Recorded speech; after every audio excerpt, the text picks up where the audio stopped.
And our guest tonight is the Education Minister, Christopher Pyne, who joined us from Parliament House just a short time ago. Christopher Pyne, welcome back to the program. Good evening, Emma. How will the findings of this latest review help Australian schools become world best?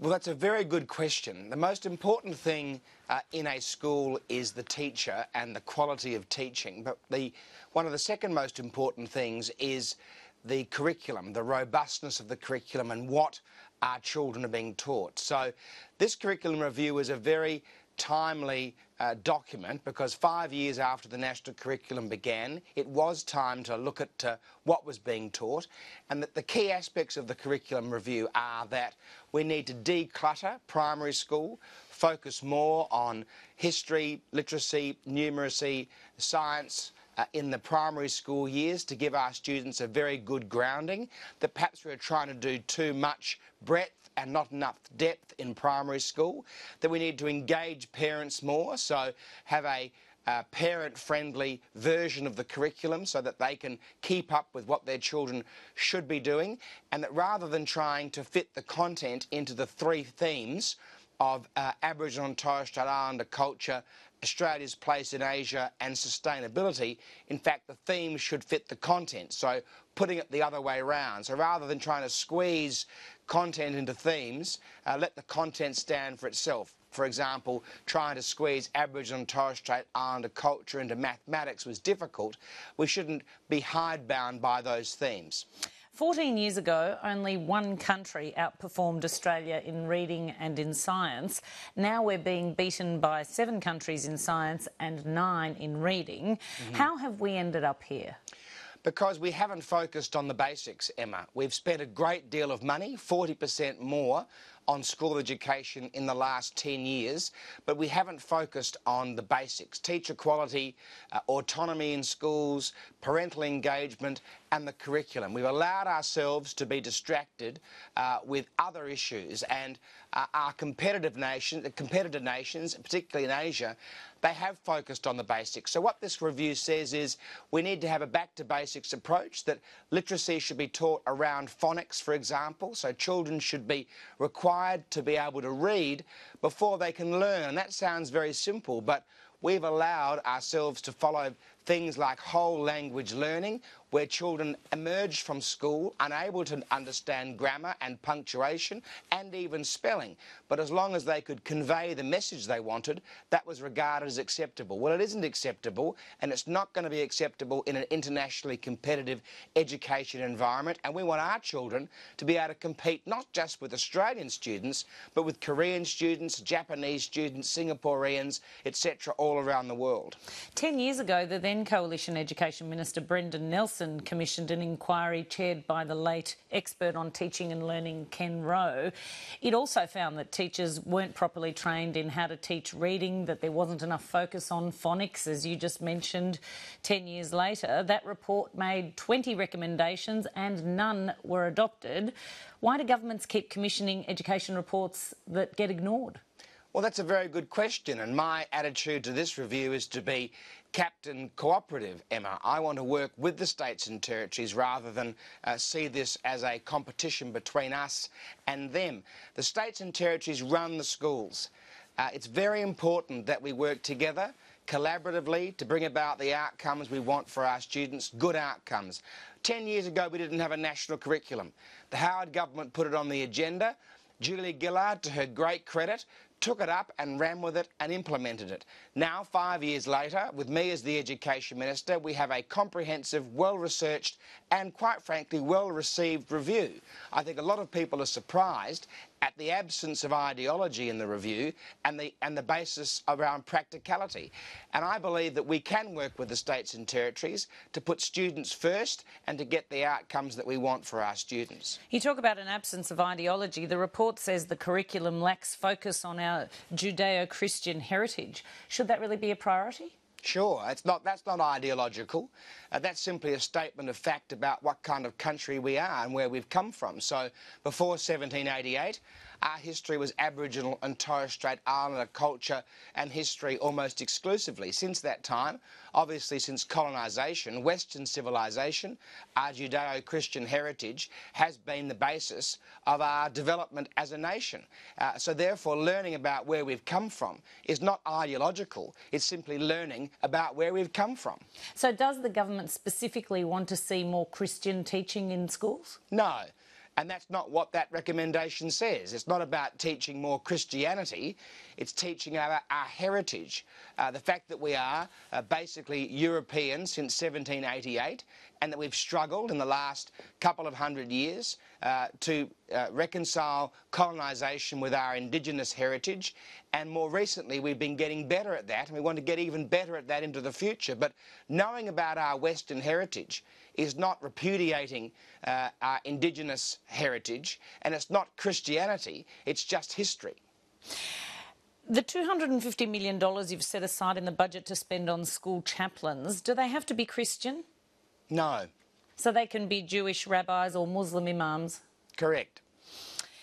So, getting back to this particular review, is it clear to you why the reviewers singled out England as the first international case study in the report, especially given that in world rankings for reading, for instance, Britain comes 23rd against Australia's 10th place or 20th in science versus Australia's 8th place? Yes, they've talked about England because England is the jurisdiction that's most recently done a comprehensive root and branch review of its own curriculum, its own pedagogy, teacher quality, etc. So therefore, because with respect, it was quite woeful given the international results. But as a system, like New Zealand, the United States, the UK, Canada, Australia is the most like those systems, being an Anglo-sphere country, and as a consequence, since they've done the most recent root and branch review, it seemed sensible to the reviewers to look at that as a case study. But I would add, by the way, Emma, that I'm not going to give my own opinions about every aspect of this review and say all these recommendations must be adopted in the form that they've been suggested. The response that I released yesterday is an initial Australian government response because it is initial. I want to have a discussion with the education ministers, the state and territory ministers, so that we do get an outcome and we have a final response that's collaborative of all the states, territories and the Commonwealth. Well, Minister, David Gonski in his review urged governments to, above all else, ensure that differences in educational outcomes are not the result of differences in wealth, income, power or possessions.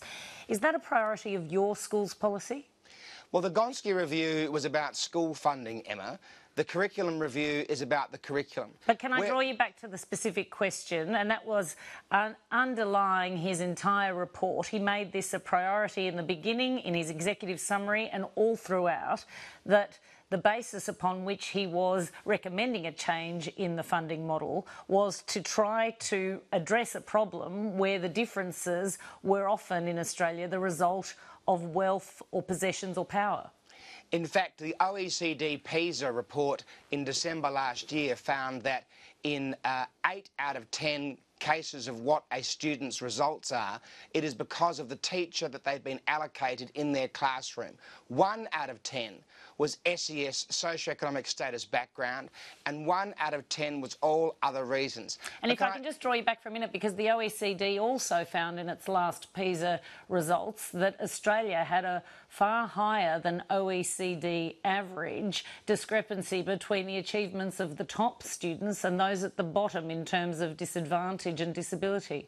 No, it didn't. It didn't find that it was a low equity country. In fact, it found that it was a high equity country. It found the gap, just to be completely clear, it found the gap between the highest achievers and the lowest was higher than the OECD average. But not because of social disadvantage, in fact. That's just not correct. But, I mean, you can obsess, if you like, Emma, about school funding. I'm not obsessing. I'm just talking about another review which took more than a year to complete, which was done by David Gonski. Yeah, perhaps I could finish my sentence. And I'm just keen to know whether you share his philosophy about what needs to be fixed. I haven't been given the chance to answer, but if you're prepared to let me try and answer, are you prepared to let me answer the question? If you answer the question I'm asking. Yes, well then you should let me answer the question and I'll answer it for you. The answer to that is that the Coalition has always been in favour of a needs-based funding model, and in fact we've implemented a needs-based funding model, which is increasing in spending every year for the next 3 years by 8% and in the 4th year by 6%. And I, as the Education Minister, put $1.2 billion more into school funding than would have been put in if Labor had been re-elected. So obviously we believe in the Coalition in putting the funds into where the disadvantage lies. But that's not why I came on your program tonight to talk about school funding. I came on to talk about the curriculum review, which is why you asked me to come on. And I do think it's disappointing that you can't move beyond talking about the Gonski funding model when in fact we've implemented it, and we're now moving on to things like curriculum, parental engagement, teacher quality and school autonomy. With respect, it's not me that's dwelling on it, because I understand it was a topic of conversation at COAG and it continues to exercise the minds of State and Territory Education Minister. Now, Gonski required states and territory governments to be real partners in the needs-based funding model developed by the Gonski panel. Without that requirement, states can do whatever they like with the money you give them, can't they? I believe that the states and territories, as sovereign governments, can make their own decisions about what spending priorities they believe in schools. The Commonwealth will make its contribution. It's a very generous contribution, but I don't intend to infantilise the states by telling them what they should or shouldn't do with their money. But you do tell them what they should and shouldn't do with the school chaplaincy money. That's a federal government program. Yes, well, Gonski was a federal government initiative too, wasn't it, in terms of funding coming from the federal government that was supposed to be matched by state and territory money? The Gonski funding model, which you are continuing to obsess about, which I've implemented, is a state, territory and Commonwealth funding model. The chaplaincy program is entirely a Commonwealth program. OK, I also wanted to ask you briefly about the decision by the ANU to divest itself of $16 million worth of resource companies on the grounds that they don't suit the university's investment criteria. Vice-Chancellor Ian Young says he hopes the ANU's move will force a focus on what Australian industries of the future will be, generating alternative energies, for instance. What do you say? I think companies like Santos and Iluka are very good companies. They're good investments. They're high ethic-based companies, and the idea that the ANU would make decisions around its investments based on a judgment that those companies are not ethical is a bizarre decision, and they should make decisions based on good judgment rather than poor judgment. Are you concerned that this might be the kind of thin edge of the wedge, and that the universities will start using their growing financial clout to determine who is and who isn't doing so-called social harm? No. So you're not concerned that this will be an example that might be followed by other universities? No. Ian Young has also said that he's happy to meet with anyone who thinks it's not appropriate for him to take this course of action. Will you be taking him up on that invitation, discussing it with him? It's not for me to tell Ian Young or the ANU what their investment should be. I just think it shows poor judgment to remove your investments from companies like Santos and Iluka that are excellent companies with very high ethic bases. And if, just before we go, I can clarify with you the issue of the school chaplaincy program, you do intend to continue the program despite the High Court ruling that the law used to maintain Commonwealth funding for chaplains is unconstitutional? The Commonwealth has continued the chaplaincy program, and in fact every state and territory has signed contracts with the Commonwealth in the last month to continue it. Although New South Wales only recently did a review that found that its secular program was, in 80% of cases, well supported by students, and principals and parents reported that they found a decrease in the incidence of bullying and so forth. Well, then the New South Wales government should fund their school counsellors, since they are their responsibility, and we will fund school chaplains. OK, Christopher Pyne, we're out of time. Thank you so much. It's a pleasure.